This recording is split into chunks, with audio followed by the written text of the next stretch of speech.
It's funny because that was the most shared tweet I've ever had. A lovely idea in isolation, Sure. In theory, but I'm not convinced about how effective it is in practice. That has been one of the things that's helped me a tremendous amount in business. How successful have you been at that? If everything that we do eventually becomes irrelevant, then the single greatest skill that you can develop is being The single greatest skill you can develop is the ability to stay in a good mood in the absence of things to be in a good mood about. I think that tweet has been my theme for 2025. It's funny because that was the most shared tweet I've ever had. And it was almost not the opposite of ironic. It was fitting, right? It was completely fitting for the year. And it's been because like this year I've had I would say a series of unfortunate events that has occurred, and it's really tested my tools, right? Tools in the tool belt for reframing reality so that I can make my experience less, miserable. And so I thought about that. It's like if I were to boil everything down of all the skills that you can learn, if everything that we do eventually becomes irrelevant, then the single greatest skill that you can develop is being in a great mood in the absence of things to be in a great mood about. And so one of the other frames on this is most people don't question someone who's in a bad mood. Like, I'm just in a bad mood. So it's like, well, if you can be in a bad mood for no reason, it's like you might as well be in a good mood for no reason, because that one at least serves you. And so I've been trying to exercise, like, because there's on one degree, there's like, let's count things to be grateful for. On the other side, it's like, why do I have to have things to be grateful for in order to be in a good mood? Like, why is trying to find things a requirement of being in that mood? Like, can I not find things and still choose to be in a good mood? Because I've certainly not had things to be in a bad mood about and been in a bad mood. Mm-hmm. And so I've been trying to flex that, which is like, sure, we can find things to be grateful for. And when those things pop up, yes. And of course it's a practice, you get better at it. But like, what if I can just be in a good mood? And so I've just tried to break that relationship between the two, because then it makes it contingent on something that I can find. How successful have you been at that? Mediocre. Well, look, I think it's a lovely idea in isolation, sure, in theory, but I'm not convinced about how effective it is in practice for the reason that humans have a negativity bias. It's our psychological entropy. 100%. And your ability to detect things that are a risk to you significantly better than your ability to detect things that are just pleasant. Like this morning, I texted you and I was like, hey man, like I really love the feeling I have of anticipation on a morning before we do a podcast. That's a normal, boring, mundane source of pleasure to me. Yeah. If I'm not really, really training myself to notice that, it just fucking falls away with the fact that, I asked for almond milk and I bet this would have been better with like whole milk. If that's the thing that ruins the day. And the thing is you do notice it though, right? You do notice that. So I've had, one of my themes this year has been focusing on moments, and on both the positive and the negative. And so like when we think back on, if I think back on the last year, right, I don't remember probably 95% of the year. Like I did the same things. And so it's like, it just didn't get recorded. Like nothing notable happened. And so really like when we think about a year, we really just recall a handful of moments and that's it. And those moments in time are usually very short. And so I've been trying to think about, the bad, seasons as, well, maybe it wasn't a bad season. Maybe I had 5 bad days, or really 5 bad moments that I then thought about for the entire season, and turned what would have otherwise been 5 minutes times 5 into an entirely bad year. And so it's like, okay, well, if we can do that in the negative, can we do in the positive? Which is, obviously the thing to exercise. But to the point that you said earlier about our ability to detect threat and risk at such better accuracy than our ability to detect good things, it's so interesting because if you use that side of your brain, not to derail us, but like I think that has been one of the things that's helped me a tremendous amount in business. Because when I think about a business and I want to grow it, for example, I would think, okay, what are all the things that can destroy this business? And this is Charlie Munger, this isn't me. But basically he says, invert, always invert. And Einstein said that too.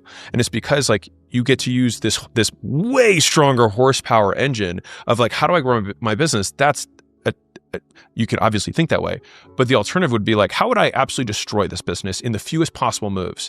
And then when you list out those moves, you're like, cool, now let's do the opposite of that. Yeah. And that has been, honestly, some of the sources of my greatest kind of creative moments have come from these apparently obvious things that would kill us. Well, what if we did the even more obvious thing and did the opposite of what would destroy us? And it's worked better than I deserve. So this is the problem. Yeah.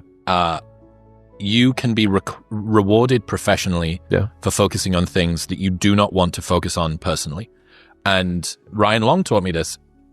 He was talking about how he's a Canadian comedian, really funny guy. He spends all of this time, dialing in these bits and obsessing over how it could be better. And then he says to himself, yeah, but I don't want you to do that in your relationships. No, can you let that go when it comes to the way that you show up for your partner or your friends or your body image or whatever? And you don't get to compartmentalize stuff like that.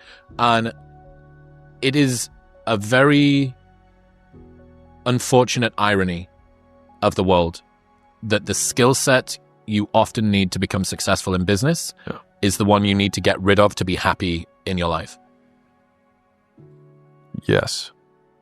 So I was thinking about what you were saying earlier with regards to risk and our ability to detect it.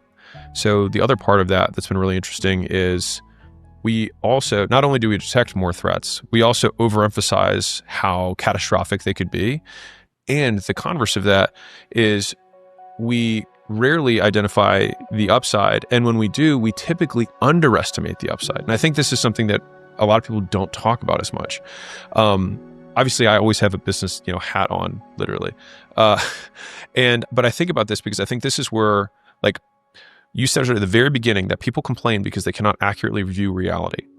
And so if we tie that to this concept, then it means that people will disproportionately blame the universe and then perceive significantly greater risk for them asking a girl out, starting a business, taking a loan, asking a stranger to buy something, making a podcast, and for fear of what other people on the internet will say or people who know them, right? And so we catastrophize this side, but the flip side is, and you hear this a lot when people, do make it and whatnot. They're like, I never dreamed it would be this big.